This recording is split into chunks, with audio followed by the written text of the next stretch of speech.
এই যে বন্ধুরা, রাতে দুপুরে তো সেরকম রান্না হয়নি, এই জন্য এখন জামাই আবার বললো মা একটু খাসির মাংস নিয়ে আসি। এতে খাসি নিয়ে এসছে, খাসির মাংস, এই আলু, এই খাসির মাংস মশলা কেটে সব পেঁয়াজ রসুন আদা করে রেখেছি, সব পেস্ট করবো এখন।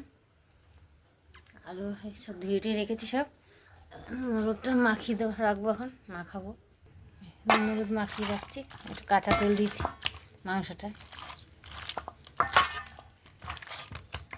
মেয়ে আবার খায় না, মেয়ের জন্য কালকে বিরিয়ানি করেছেন, সে মাংস আছে একটু রেখে দিয়েছি তার জন্য,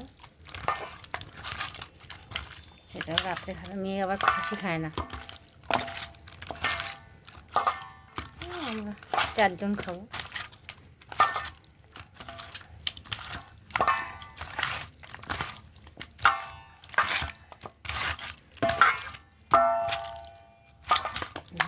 মাখিয়ে দিলাম, রাখলাম। টক দই দিতে ভুলে গেছি, একটা টক দই মাখিয়ে দিলাম মাংস।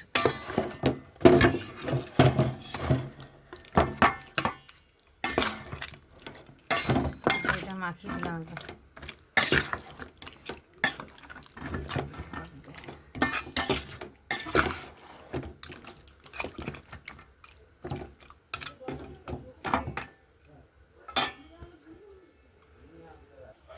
তেল গরম হয়ে গেছে,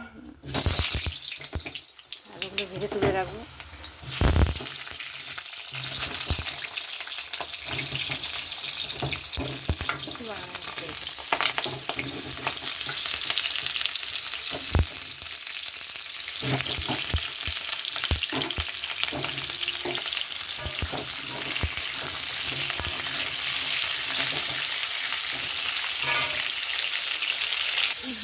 লঙ্কা মশলা সব করবো, রসুন আদা, পেঁয়াজ রসুন লঙ্কা আদা সব পেস্ট করবো। কিন্তু বন্ধুরা, এটা সিদ্ধ কুকারে সিদ্ধ করে নেবো, একটু ঢাকনা দিয়ে সিদ্ধটা করে নেবো।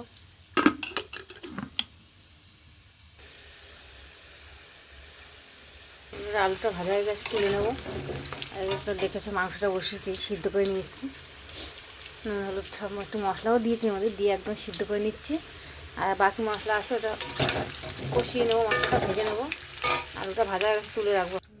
জিরে তেজপাতা ফোড়ন দেবো, দিয়ে মশলাটা কষাবো। মশলাটা এই যে পেঁয়াজটা ভেজে নেবো, একটু পেঁয়াজটা দেবো।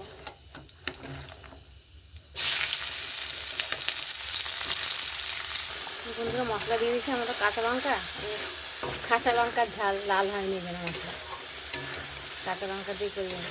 শুকনো লঙ্কা আমরা খাই না, খুব কম, কাঁচা লঙ্কাটাই বেশি খাই। সব মশলা পেস্ট করে দিয়েছি, দিলাম। পেঁয়াজ ভাজা হয়ে গেছে, মশলাটা দিয়ে দিলাম, কষাবো। মশলাটা ভাজা হয়ে গেছে, তারপর মাংসটা মশলা ভাজা হয়ে গেছে, মাংসটা দিয়ে দিলাম। আলু দিয়ে দিচ্ছি, সব দিয়ে ঢাকা দেবো।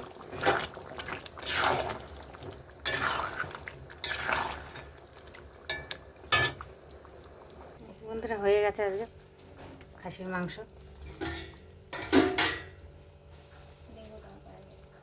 মামা ছেলেরা মারা গেল, বুঝলে?